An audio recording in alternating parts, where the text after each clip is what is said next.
Jay Hollywood. How's it going, man? I'm doing well. How are you gentlemen doing? Good. Thank you for calling in again. Excellent, man. Thank you very much for those. Go ahead, Joe. Go ahead. I'm sorry. I was going to say, why don't you go ahead and fill everybody in of what's been going on, Renee? Sure. Well, listen, let me tell you guys something. Jay Hollywood, also known as Jeffery Wilson on Facebook, is a guy that I met through social media. We have a shared passion for professional wrestling, but particularly Dynamo Pro Wrestling. He's had some guests on that we've had on this show, and one specific guest that we're both big fans of is Ricky Cruz.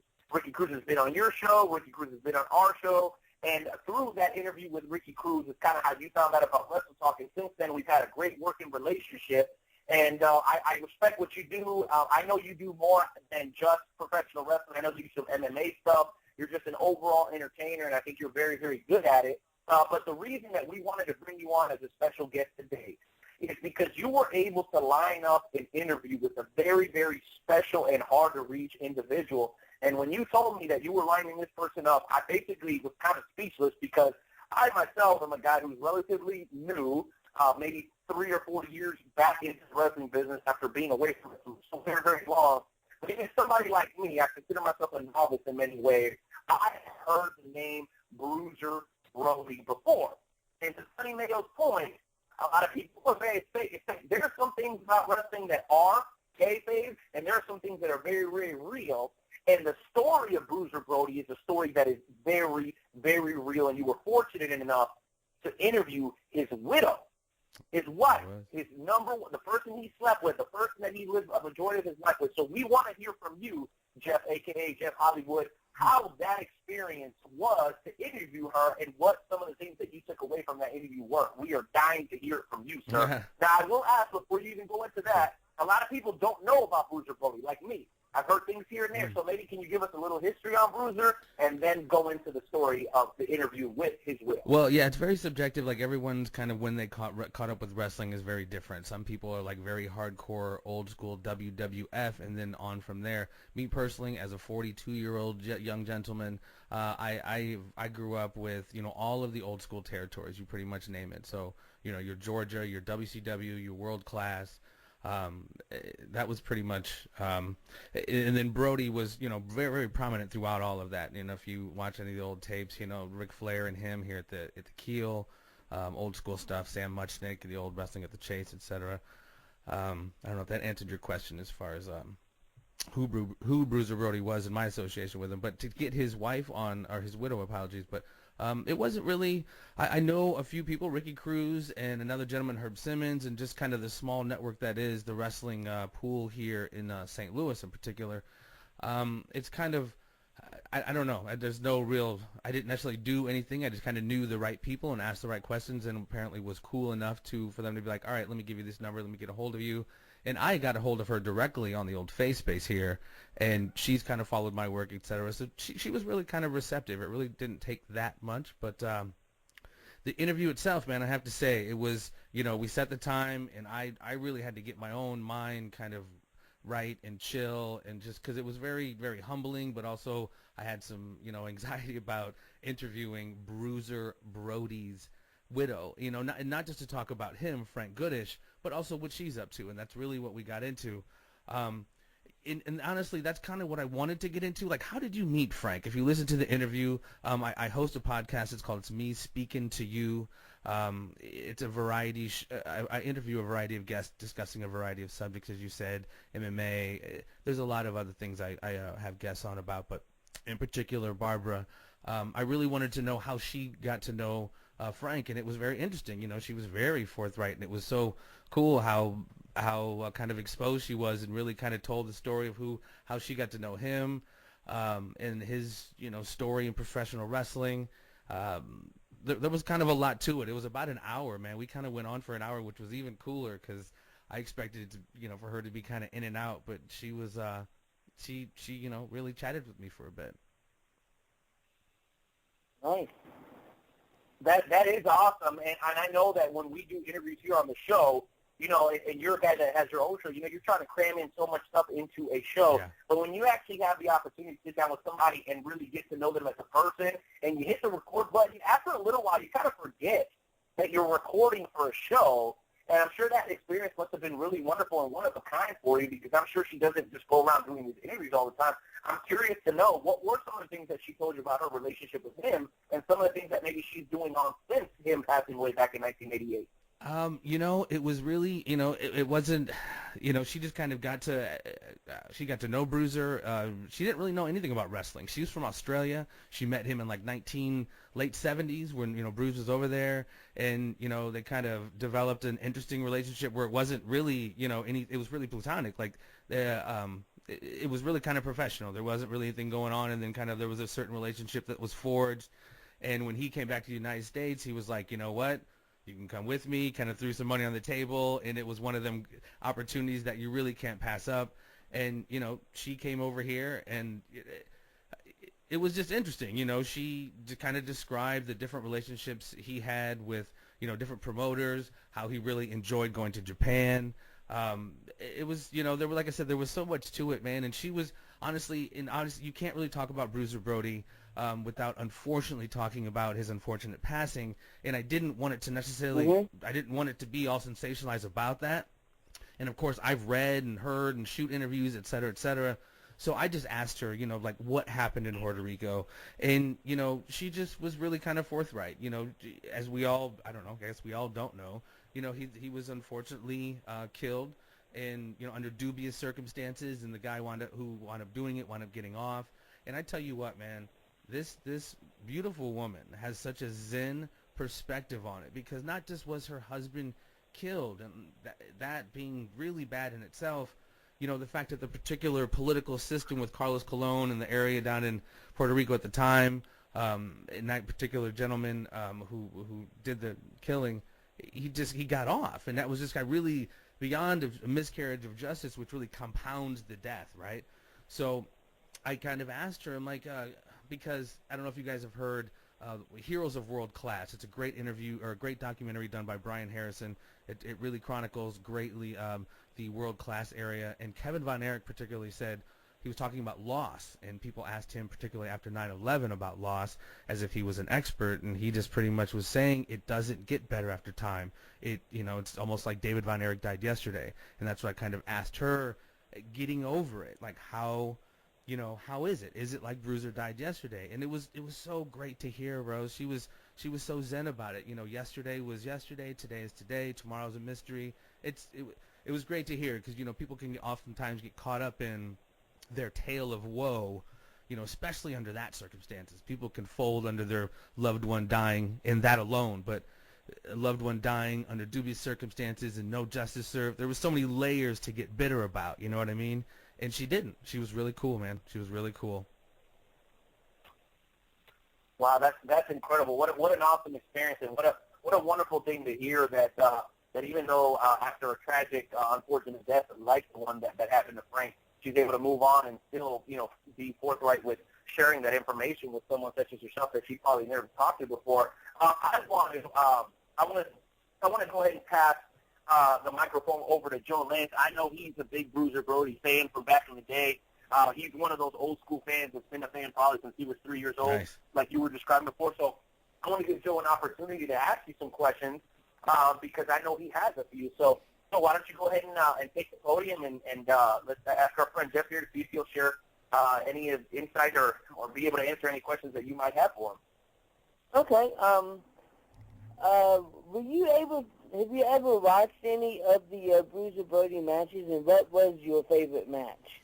Oh, man. Yeah. Like I said, Bruce, he cruised through the territories quite a bit between world class and just different territories. I saw him a little bit everywhere. Favorite match, it's really hard to say. Pretty much, in the wrestling magazines when I was a kid, I'd go to the old Walgreens and sit and read the old PWI, Pro Wrestling Illustrated, Wrestling Insider, The Wrestler. And what I saw of him, because there wasn't much television on him, was his matches with Abdullah the Butcher. So there's not one in particular, but those two used to have just wicked bloodbaths that when I was a kid I was just like, whoa, that was that looked like some Fangoria magazine business. Once again, a name that dates myself, but Fangoria was, anyway. Yeah, I know about Fangoria. Now, Bruiser Brody, he was a huge dude. Like, he was really tall. He was muscular. He was a monster. He was a monster. And let me tell you something. 6'8", 6'9", something like that? I'm sorry. What's it say? I'm sorry. He was a monster of his time. Like, I can imagine being across the ring from him was probably one of the most scariest experiences any person would ever have. But can I say something real fast? Because I know I don't have that much time. Barbara sent me a copy, a signed copy of the book. Her and she's not Sam Muchnick. Larry Matisick, I apologize. Larry Matisick and Barbara Goodish wrote a book on Brody. She sent me a signed copy. And the reason he had, remember his boots, right? The big fuzzy boots? Remember the boots, right? Yeah. Those were rabbit skin boots that he put on there to, like, pack his legs bigger, I guess, because he had small calves and he was sensitive about his small calves. That was something I found quite fascinating from the book. Oh, wow. Renee, do you have any more questions? Yeah, actually I do. I don't want to push you out the door too soon because I know we went a little bit over on the segment. No, bring it. I'd love to bring it. No, it's all good, and I know Jay Hollywood's got a party to go to, so we that thing's going on all night. The question to you, sir. Yes. Have you recently been to any Dynamo Pro shows? I know you've interviewed some of the guys from that promotion. We ourselves here are advocates for every independent wrestling promotion that we can get our hands on. But as you know, they actually had the Spooktacular, last weekend, I believe it was, or maybe the weekend before, November 7th. They got another show coming up at the Center Bar Grill in Felton. The 16th, they have an appearance on CBS Radio 920 AM out of St. Louis. So, I mean, what is your experience with Dynamo Pro? What can you tell the listeners that we have quite a few now in the St. Louis area about Dynamo Pro? How have they treated you, and are you an advocate for them? Oh, without a doubt, man. I mean, like I said, I was born and raised not too far from here, the Quad Cities, Davenport, Iowa. That's actually where Seth Rollins is from, ironically enough. But, like I said, I was born and raised on professional wrestling, man. It's like it's different now, of course, but that's why I love and praise YouTube, because I can go back and just take that trip down memory lane, and there's still good stuff out there. And St. Louis has always been the spot, and I didn't really know it even when I was a kid. As I got older, I realized how dope St. Louis was for the spot for wrestling. So I got to know cats like Ricky Cruz, Mark Bland, Jim Yount. I frequent the shows. I took my daughter to her birthday this recent August to her first show. She wept when Shorty lost. It was fantastic. Mike Outlaw. Shorty Big, we love Shorty. Absolutely, he's the man. He's the man. Shorty and Mike Outlaw gave my daughter their little scarves. It was awesome. So I'm trying to indoctrinate another generation of professional wrestlers, and Dynamo does it good, man. Stratford is one of the dopest venues, and I hope those guys get some kind of deal together with TV, because that place is so TV friendly. It's ridiculous. Dude, that's awesome. I definitely love to hear that. Now, out of curiosity, I don't want to veer too far off of wrestling because we do have a couple of more minutes left.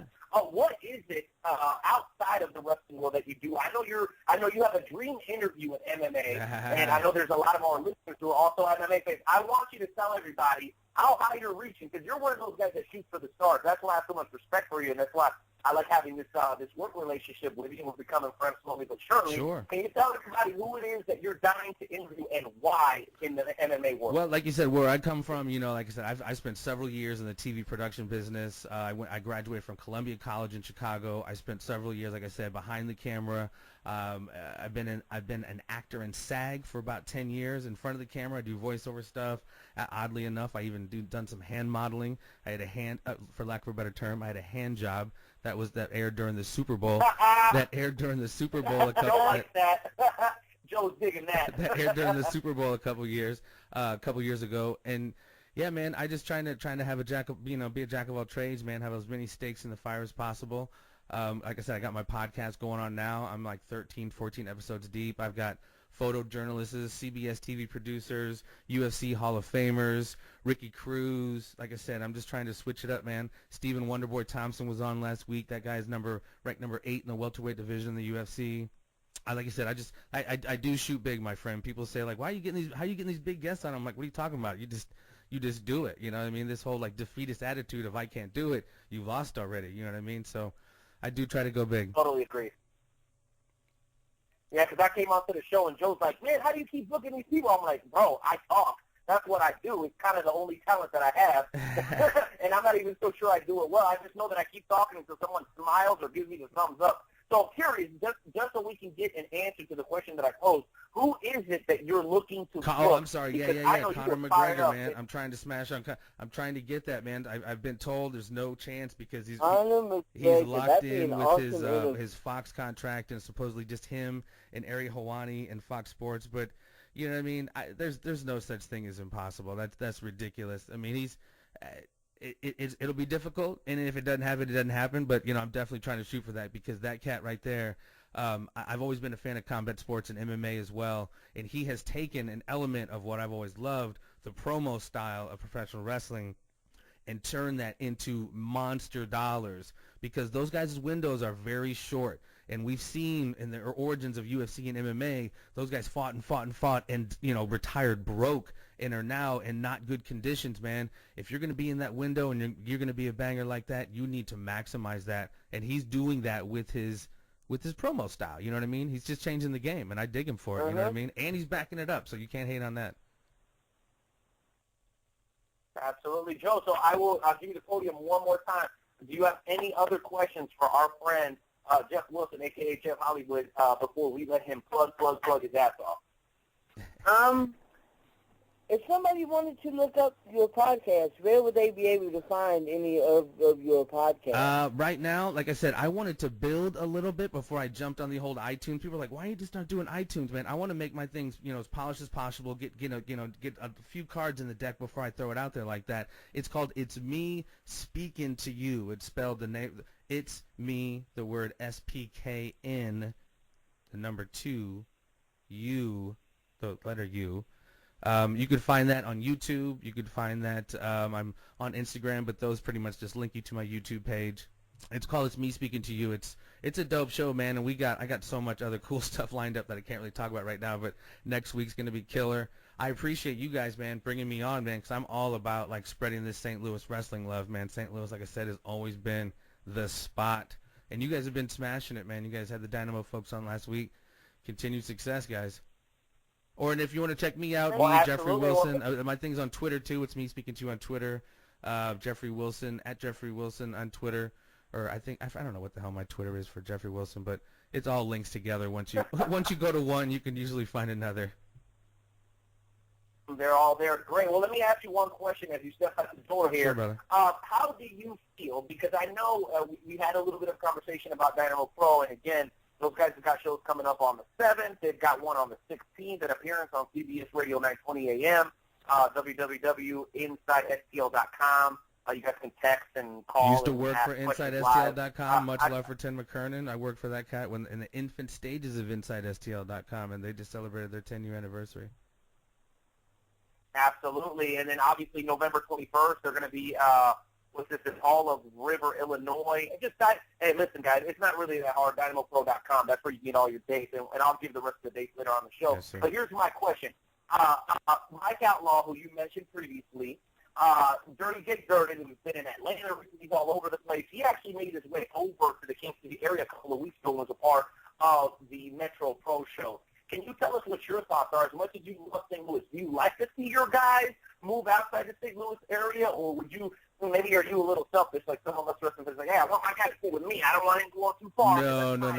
How do you feel about guys like that migrating around? Oh, it needs to happen. I don't mean to cut you off. That territory days may not occur again, but it needs to happen. Some of these guys in the bigger organizations do need to branch out to somewhat plant these seeds. Because I've always felt, man, the WWE is not going to be around forever. Yes, it is a behemoth, and even if it is around in some capacity, a lot of these guys are going to start falling off, and they're going to want to go to these territories, these places we call independents to help put them over. And the bigger that crowd is, obviously, you know, the more they can possibly sustain themselves.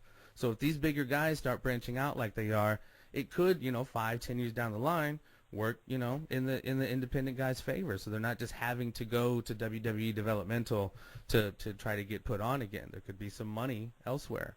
I'm just crossing my fingers, though. No, I got you. Hey, and I feel exactly the same way you do. When we had an interview to do a meet and greet with Jim Cornette a couple of weeks ago before the Metro Pro Show, you can tell that he's the guy that if he really wanted to be back in WWE, he probably could. But I think he makes a good enough living doing the independent thing. And I think he wants to be part of the solution in professional wrestling. But it's never going to come from WWE. Yeah, no, I love Jim, man. I listen to him often.